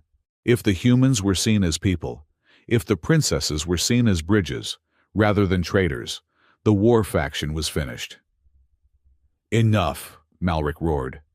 His voice was amplified by his command suit, shattering the delicate melody of the lullaby. "This is sorcery," Malric bellowed, drawing his energy sword. The blade crackled with unstable red lightning. "The human pollutes the sacred rite. He manipulates the minds of the royal daughters. I declare the rite invalid." Malric leaped from the balcony. He fell 200 feet, landing in the center of the arena, with a shockwave that knocked Hugh, Louise, and Pauline off their feet. The holographic kitchen flickered and died, replaced by the harsh reality of the black sand. "I invoke the honor challenge," Malric shouted, pointing his sword at Hugh. "I will cleanse this stain myself." The crowd screamed in protest, but the Praetorian guards hesitated. An honor challenge was sacred. Hugh scrambled up dust, coating his face. He checked his wrist. The Dawnfire drive was still active. "You are afraid, Malric," Hugh said, his voice shaking but loud. "You are afraid because they like the song." "I am afraid of nothing meat," Malric hissed. He lunged. Hugh rolled the red lightning, singeing his coat. He was fast, but Malric was a blur of speed and strength. The Duke backhanded Hugh, sending him flying across the arena. Hugh hit a stone pillar, feeling ribs crack. "Hugh!" Louise and Pauline screamed, rushing forward. Malric unleashed a wave of telekinetic force, pinning the two girls to the ground. "Stay down, abominations. I will deal with you after I gut your pet." Hugh struggled to his knees. He tasted blood. He looked at Malric, who was stalking toward him, like a nightmare made of stone. He had no choice. He had to use it. Kettle, Hugh whispered into his comms. Unlock the safety. Safety unlocked, the AI replied. Goodbye, Hugh. It has been educational. Hugh raised his wrist. He did not look at the crowd. He looked at Malric. Burn, Hugh whispered. He triggered the Dawnfire. He expected a pulse of sonic death. He expected the vampires in the room to scream as their cells unraveled. But that is not what happened. The device on his wrist flared with a blinding golden light. But instead of radiating outward to kill the vampires, the light turned inward. It shot up Hugh's arm. It engulfed him. And simultaneously high on the balcony, the same golden light erupted from Queen Alma. Target acquisition error, a mechanical voice blared from the cufflink. Solar bloodline detected. Focusing purification protocol on subjects 1 and 2. Hugh screamed as his blood felt like it was turning into lava. He fell to the sand writhing. It's targeting me, Hugh realized through the haze of pain. It's not killing the vampires. It's targeting the carriers of the sun gene. Me and the Queen. Malric stopped, confused by the golden light radiating from the human. Then he laughed. A cruel booming sound. The weapon rejected you, Malric crowed. You tried to poison us and it eats you instead. He raised his sword for the killing blow. But he never brought it down. A shadow fell over him. Queen Alma had leaped from the balcony. She did not land gracefully. She crashed between Malric and Hugh, her body glowing with the same golden fire that was consuming Hugh. Mother! Louise screamed. Malric! Alma shouted, her voice distorted by the energy coursing through her. You want a monster face me! Malric snarled and thrust his sword forward. At the same moment, he activated the remote detonator in his other hand, the dark field inverter hidden beneath the arena. If I cannot rule it, I will break it, Malric yelled. The device beneath the floor detonated. But because of the immense energy of the Dawnfire pouring off Alma and Hugh, the explosion did not behave as predicted. The dark field. A singularity of pure gravity collided with the Dawnfire, a singularity of pure light. The result was a tear in the fabric of reality. A rift opened in the center of the arena. It was a jagged wound in space, a swirling vortex of white and black that began to suck the air, the light and the sand into it. The sound was deafening. The entire Black Palace groaned as its structural integrity failed. Hold the field! Louise shouted to Pauline. Sing! Sing the shielding chant! The two girls, pinned by the gravity of the rift, grabbed hands. They began to scream a discordant, powerful harmony. Their voices wove a cage of sonic energy around the rift, preventing it from expanding and swallowing the entire station. They were the only thing keeping 50,000 people from being sucked into oblivion. Hugh, blinded by the light in his veins, felt a surge of power he had never known. It was not the adrenaline of a human soldier. It was something ancient. He felt the heat of a star in his marrow. He stood up. The pain was gone, replaced by a terrifying clarity. His eyes were no longer brown. They were burning gold. He looked at Malric, who was struggling against the pull of the rift, digging his sword into the ground to anchor himself. You, Hugh said. His voice was not his own. It sounded like a solar flare. Hugh stepped forward. He did not walk. He flowed. He grabbed Malric by the throat. The Duke's obsidian armor began to melt under Hugh's touch. What are you? Malric gasped, his red eyes wide, with the first true fear he had ever felt. I am the sunrise, Hugh said. He lifted the massive Duke with one hand and hurled him toward the rift. Malric screamed as the gravity caught him. He clawed at the air, but the vortex was merciless. He was pulled into the swirling chaos of light and shadow. His body twisted, stretched, and then vanished into the tear. But the rift was not satisfied. It pulled harder. Alma, kneeling on the sand, her body rapidly turning to ash as the Dawnfire consumed her, looked up at Hugh. Save them, she whispered. Save my daughters. Save your people. She pushed herself up and threw her body into the rift, using her own mass and the energy within her to plug the hole. "No!" Hugh yelled. He lunged for her, grabbing her hand. The contact completed the circuit. The Dawnfire, the dark field, the Queen, and the human. The light exploded. It was brighter than a supernova. It blinded the cameras. It blinded the crowd. The last thing Louise saw was Hugh glowing like a deity, being pulled into the white void alongside her mother. "Father!" she screamed. Then there was only silence. The light faded. The arena was destroyed. The sand was glass. The rift was gone. Malric was gone. Alma was gone. And where Hugh had stood there was nothing but a scorch mark in the shape of a man and a single small cufflink spinning on the floor, its data light blinking a slow fading red. The silence was the first thing Hugh noticed. It was not the heavy, suffocating silence of the vacuum, nor the tense, ringing silence of a battlefield before the first shot. It was a fluid silence, thick and warm, like being submerged in a deep ocean of light. He was not in the arena. The black sand, the screaming crowd, the tearing rift, all of it was gone.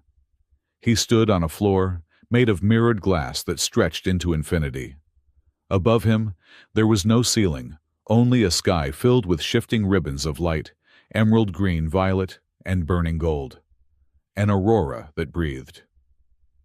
"Welcome to the quiet room," a voice said. Hugh turned. Queen Alma stood there, but she was not the imposing monarch in obsidian armor he had fought beside. She was translucent, her form composed of the same drifting light as the sky above. She looked younger. Her features softened, stripped of the centuries of war and politics that had hardened her face like stone. "Am I dead?" Hugh asked. He looked at his hands. They were solid, but they glowed faintly with a golden pulse. "No," Alma said, walking toward him. Her feet made no sound on the glass. "You are in the space between heartbeats. This is the memory architecture of the Dawnfire. It is where the data lives. And now it is where we must talk." "Talk," Hugh let out a bitter laugh. "The last thing I remember, I was turning into a supernova and throwing a warlord into a black hole. I think we passed the stage for conversation." "We have only just arrived at it," Alma corrected gently. She gestured to the air, and two chairs formed out of the light, simple wooden chairs that looked exactly like the ones from Hugh's kitchen on Aegis Prime. "Please, sit. The processing speed here is infinite, but your human mind still requires linear narrative to understand what is happening to you." Hugh sat. It felt real. The wood felt rough under his fingers. "You called me the Dawn King," Hugh said.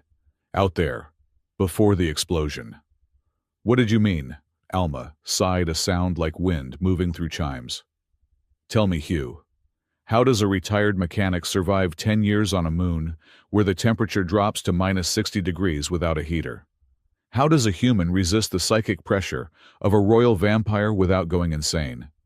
How does a man activate a weapon coded for a bloodline he does not possess?" "I am stubborn," Hugh said. "You are a hybrid," Alma said. The words hung in the air, heavy and impossible. "That is a lie," Hugh said, standing up. "I was born on Mars. My parents were miners. I have the medical records." "You have the records we gave you," Alma said. She did not move. 80 years ago, before the Night War, there was a project. Project Daybreak.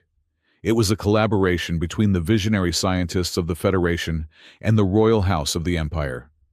We wanted to bridge the evolutionary gap. We wanted to create a being who could walk in the sun and navigate the dark. She pointed at him. "You were the success. You carry the solar gene of the vampire highborn spliced with the resilience of humanity. You are not a random soldier, Hugh. You are the bridge." Hugh shook his head, backing away. "No. I had a life. I had a wife. I had a son. Malric killed them. I remember the fire. I remember the smell." "You remember what I needed you to remember," Alma said. Her voice was filled with a terrible sadness. She waved her hand. The aurora above them shifted, coalescing into a screen. Hugh watched. He saw a different version of the attack on Aegis Prime. He saw Malric's ships descending, yes. But he did not see slaughter. He saw capture. He saw his wife and son being led onto a transport terrified but alive. He saw himself being dragged away screaming, injected with a serum. "It was a rescue," Alma whispered. "Or as close to one as I could manage. Malric had discovered what you were. He wanted to vivisect you and your family to weaponize the solar gene. I could not stop him openly without starting a civil war I would lose. So I staged the massacre." "You staged it!" Hugh's voice trembled with a rage so pure it threatened to shatter the room. "You made me watch them die for 10 years. I have lived with that ghost. I have woken up every single night screaming." "I had to break you to hide you," Alma said, her eyes pleading. "If you knew they were alive, you would have come for them. Malric would have caught you. By implanting the memory of their death, I ensured you would hide. I ensured you would hate us. Your hatred was the only shield strong enough to keep you away from the Empire until you were ready."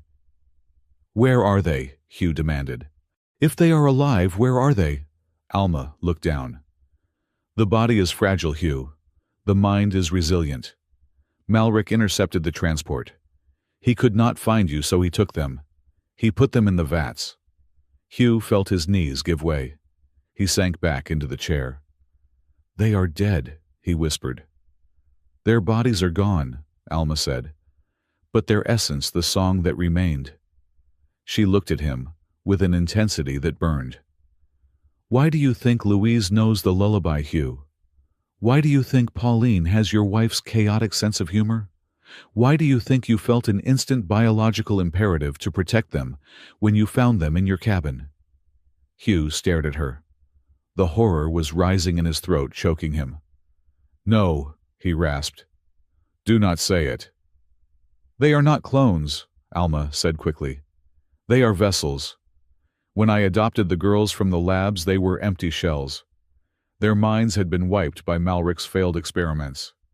To save them, to give them a soul, I needed a template.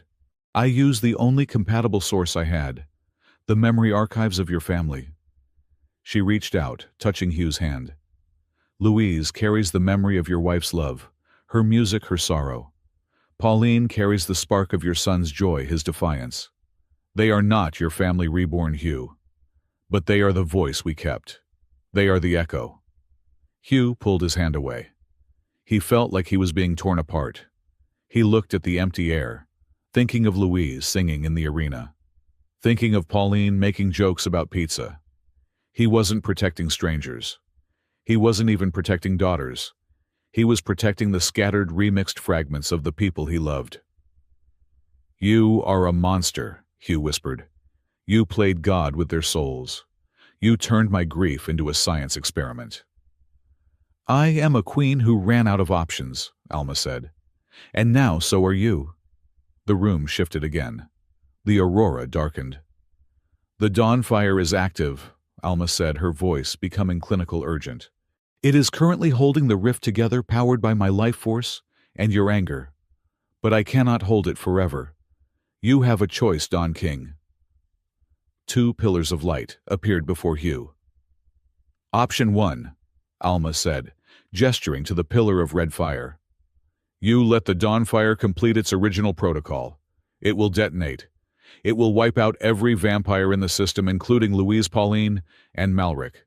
The threat ends. Humanity is safe. You will be the last survivor." "And option 2, Hugh asked, his voice hollow. "Option 2, Alma pointed to a pillar of gold and green light. "You rewrite the code. You use your engineering mind. You take the solar gene inside you and you invert the signal. Instead of a weapon that destroys vampire blood, you create a field that alters it. An aurora field. It will change us, Hugh. It will rewrite our biology to feed on ambient light instead of blood. We will no longer be predators. But to do this, you must forgive." "Forgive." Hugh stood up, his fists clenched. "Forgive the years of war. Forgive you for lying to me. Forgive Malric. Not Malric, Alma said. Forgive yourself. Forgive yourself for surviving. Hugh looked at the lights. He thought about the 10 years of snow. He thought about the rifle on his wall. He thought about the hate that had kept him warm. It was comfortable, that hate. It was easy. Then he thought about the cabin. He thought about Louise wearing a blanket like a toga. He thought about Pauline asking for a cat. He thought about the lullaby. Sleep, my little star. If he chose the red fire, the music stopped forever. I am not a king, Hugh said quietly. He stepped toward the golden pillar. I am an engineer, Hugh said, and I fix what is broken. He reached into the light. It did not burn. It felt like cool water. He closed his eyes and visualized the code of the dawn fire. It was complex biological math, twisting like DNA. He saw the kill command, a sharp, jagged line of red code. He reached out with his mind and grabbed it. Delete, he thought. Replace. He began to weave a new structure. He used the memory of the sunlight on Aegis Prime. He used the rhythm of the lullaby. He used the feeling of a warm fire in a cold cabin. Function nourish. Function sustain. Function dawn. It is done, Hugh whispered. He looked at Alma. She was fading, her form dissolving into mist. Thank you, she said. She was smiling. It was the first time he had seen her truly smile. Take care of them, Hugh. They are high maintenance. Alma, Hugh shouted, reaching for her. The dawn is yours, she whispered. She shattered into a billion particles of light. Hugh opened his eyes. He was back in the arena. But the screaming had stopped. He was lying on the obsidian sand. The air was no longer filled with the coppery tang of blood. It smelled like ozone, like rain after a thunderstorm. He pushed himself up.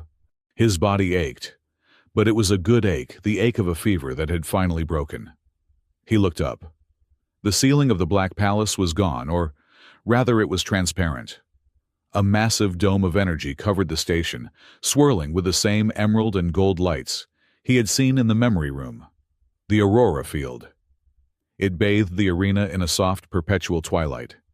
Around him, thousands of vampires were standing up, looking at their hands, looking at the sky. They were not burning. They were breathing.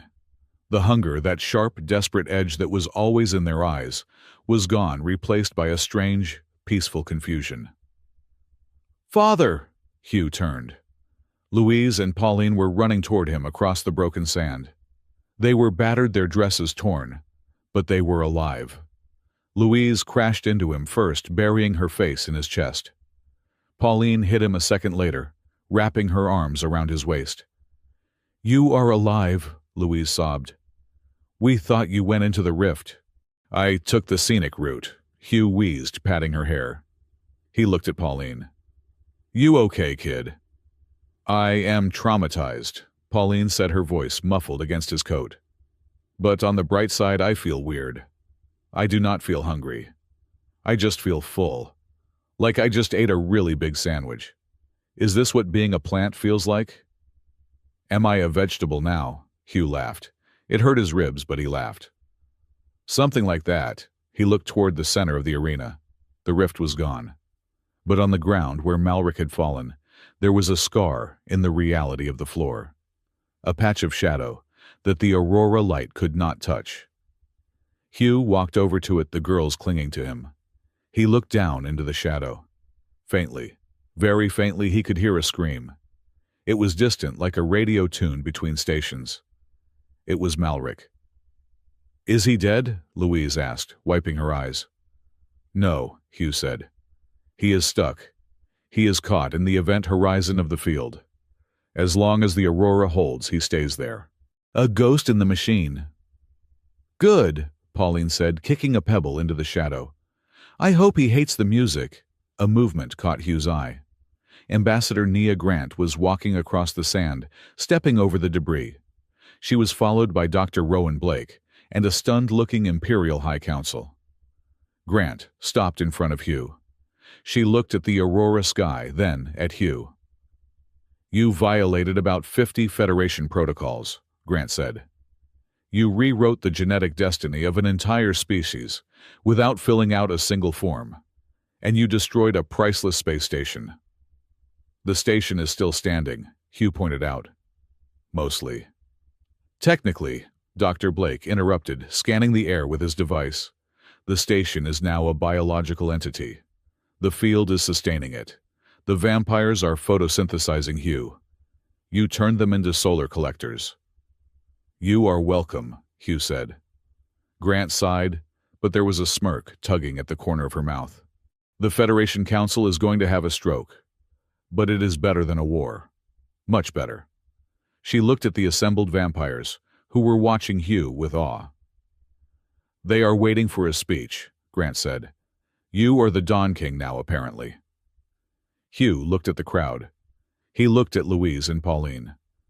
I am not a king, Hugh said loudly, his voice carrying over the silent arena. And this is not a kingdom. He took Louise's hand. He took Pauline's hand. This is a second chance, Hugh said, for all of us. The hunger is gone. The war is over. Now comes the hard part. What is the hard part? Pauline whispered. Living together, Hugh said, 2 years later. The new cabin did not look like the old one. For one thing, it was not on a frozen moon. It was located on Orbital Habitat Ring 7, a neutral zone station, known for its excellent artificial weather and terrible property taxes. The cabin was suspended in a gravity bubble overlooking a garden of bioluminescent cherry trees. Hugh was under the sink wrestling with a pipe. Kettle, Hugh grunted. Pass me the hydrospanner. I am a highly advanced artificial intelligence capable of calculating slip-space trajectories, Kettle's voice droned from the counter. I am not a plumber's assistant. However, since you refuse to hire a professional here. A mechanical arm extended, dropping the wrench into Hugh's hand. Thanks, Hugh muttered. Warning, Kettle said. Atmospheric disturbance detected in the living room. Or rather, fashion disturbance. Hugh slid out from under the sink. What now? He walked into the living room. Louise and Pauline were standing there. They were no longer the terrified children he had found in the snow. Louise, now 20 by human standards, looked regal. She was wearing a dress made entirely of woven aurora light, which shifted colors with her mood. Currently, it was a calm, happy blue. Pauline, 18 and significantly taller, was wearing what looked like a human punk rock outfit. But the leather was synthetic, and the spikes were made of soft silicone. It is itching, Pauline complained, scratching her neck. Why do humans insist on collars? It is inefficient. It is a style choice, Louise said, adjusting her glowing hem. And stop complaining. We are late for the diplomatic summit.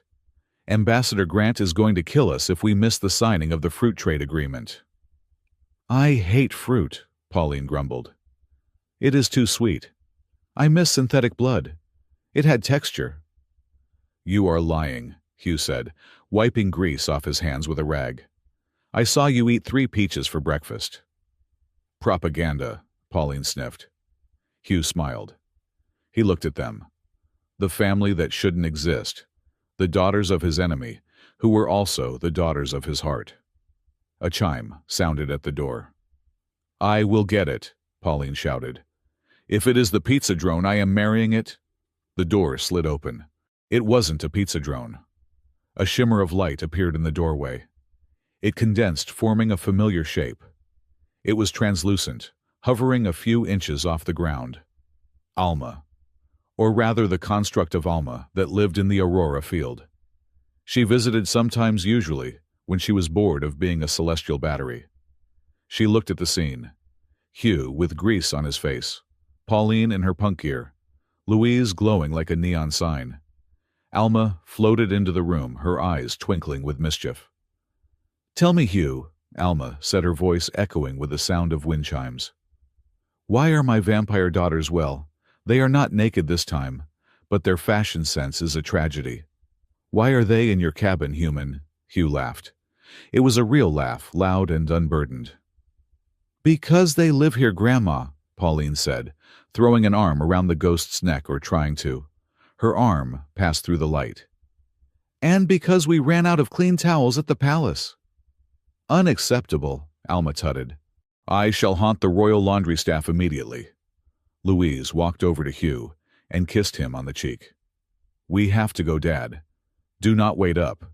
If Malric tries to break out of the shadow dimension again, just hit him with the broom. Will do, Hugh said. He watched them leave, the three of them, a vampire princess, a punk rock hybrid, and a ghost queen arguing about who was going to drive the shuttle. Hugh stood in the doorway, watching them go. He touched the cufflink on his wrist, which was now just a piece of jewelry, dark and silent. The dawn fire was gone. The war was history. He turned back to the sink. The pipe was still leaking. Kettle, Hugh said. Play the playlist. Which one, Hugh, brooding silence, or angry engineering? Play the lullaby, Hugh said. Playing Starless Night, Kettle confirmed. The soft, simple melody filled the cabin. Hugh picked up the wrench. He had a leak to fix. And for the first time in 100 years, he had all the time in the world to do it. The end.